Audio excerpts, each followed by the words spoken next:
खबरों से आगे में आज शाम हमारे साथ चलिए international museum of Muslim cultures और देखिए अमेरिका के मुसलमानों का नायाब सकाफती विरसा। ये है वॉइस ऑफ अमेरिका की पेशकश खबरों से आगे। वॉइस ऑफ अमेरिका वाशिंगटन से आप सबको हमारा सलाम। यह है प्रोग्राम खबरों से आगे और मैं हूँ सारा जमान। आज के शो में हम आपके लिए लाए हैं हमारा खुसूसी सिलसिला मुस्लिम्स अमेरिका, जिसमें इमरान सदीकी आपको ले जा रहे हैं अमेरिका की जनूबी रियासत मिसिसिपी।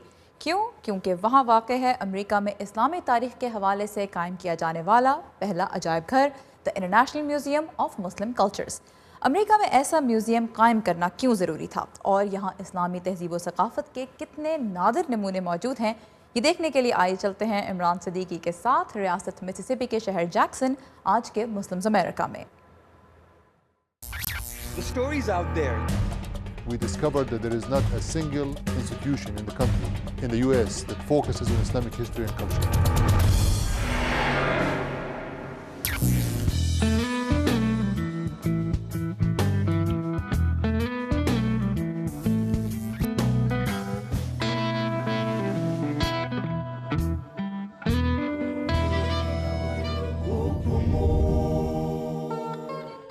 पिछले 1000 सालों के दौरान एक अहम आलमी विरसा जन्म ले चुका है, जो कदीम अफ्रीकी सकाफत के हुसूल की इब्तिदा के तौर पर सामने आ रहा है। उस विरसे की बुनियाद गैर मामूली तौर पर कीमती असासों और तारीखी कलमी नुस्खों पर है, जो अभी तक महफूज हैं। इन तारीखी दस्तावेज़ात से पता चलता है कि सहारा रेगिस्तान के किनारे टिम्बकटू नामी शहर आबाद था, जहाँ पर जदीद ख्वानदा सकाफत परवान चढ़ी। इस निहायत दिलचस्पी की हामिल नई दरियाफ्त के बारे में मज़ीद जानने के लिए हम अमेरिका की स्टेट मिसिसिपी की एक गैर मारूफ जगह की तरफ चल पड़े हैं।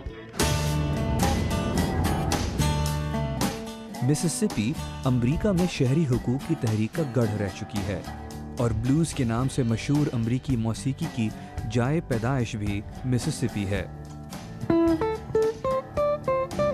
इस शहर को जैक्सन कहा जाता है, जो अमरीकी सदर एंड्रयू जैक्सन के नाम से मंसूब है।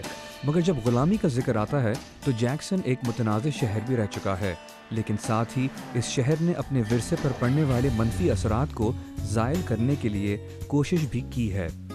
एक बार फिर जैक्सन मिसिसिपी एक मुख्तलिफ हवाले से दिलचस्पी का मरकज़ बनता जा रहा है। इस बार इसे अमरीका में इस्लामी तारीख़ के पहले अजायब घर की मेज़बानी का शर्फ मिल रहा है। ये अकोलो रशीद हैं, international museum of Muslim cultures की बानी और इंतज़ामी सरबराह।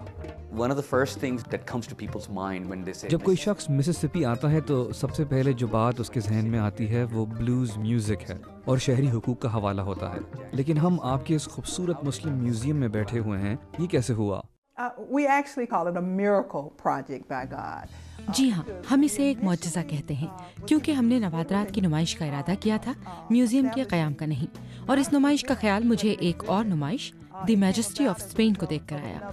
यहाँ बसने वाले मुसलमान की हैसियत से हमने सोचा कि ये बहुत ही काबिल कदर बात होगी कि हम मिल बैठकर स्पेन में इस्लाम के उन्वान से एक नुमाइश देखेंगे।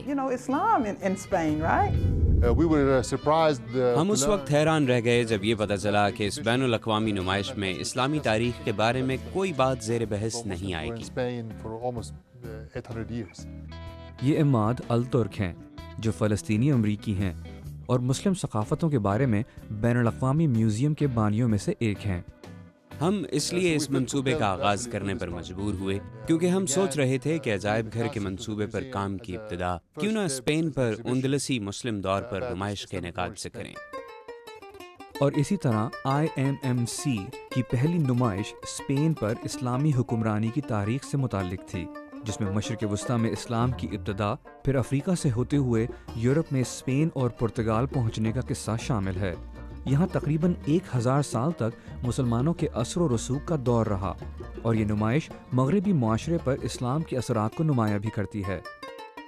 इस म्यूज़ियम के बानियों का इरादा मुस्तकिल म्यूज़ियम कायम करना नहीं था, लेकिन स्पेन के इस्लामी दौर की नुमाइश को देखने वालों में 30 रियासतों और 10 गैर मुल्कों के नुमाइंदे शामिल थे, जिससे बानियों के दिलों में एतमाद पैदा हुआ।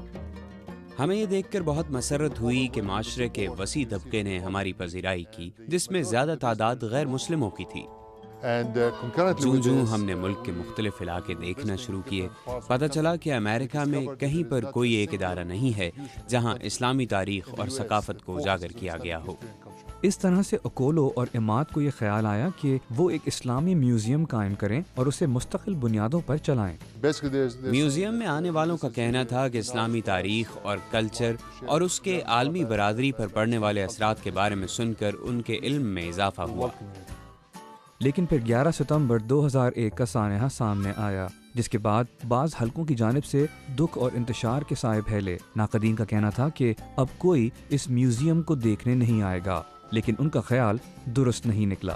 as a result of all of those elements, ان عوامل کے باعث ہم اس بات کے قائل تھے کہ امریکی لوگوں کو اسلامی تاریخ اور مسلمانوں کے بارے میں جاننے کی ضرورت ہے، جس کے فوائد مسلمان اور غیر مسلم آبادی دونوں تک پہنچے۔ full-time museum that focuses on Islamic history and culture.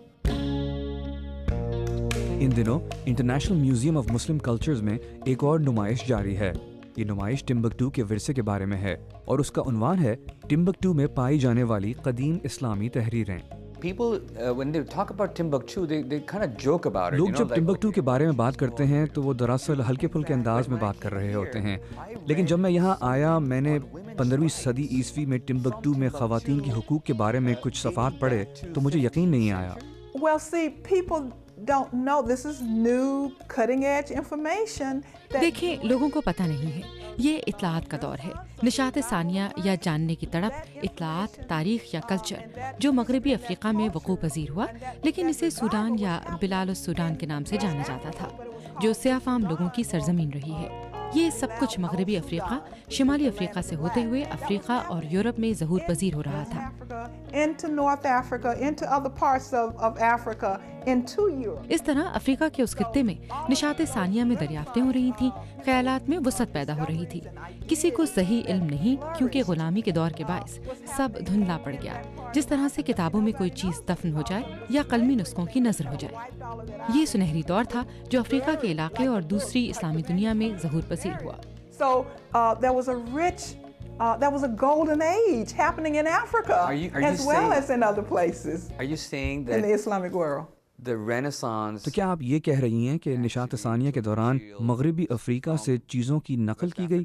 Of course, there was an exchange that was going on. بالکل، یہ خیالات کا تبادلہ تھا جو ساری اسلامی دنیا میں جاری تھا۔ اسی لیے دانشوروں کے علاوہ ہمارے پاس ابن بطوطہ اور لیو افریکانس جیسے سیاح تھے جنہوں نے ٹمبکٹو کی طرف سفر کیا، جو ایک دوسرے سے مانوس تھے، اور ٹمبکٹو سے سعودی عرب اور سعودی عرب کے علاقوں کا سفر کیا۔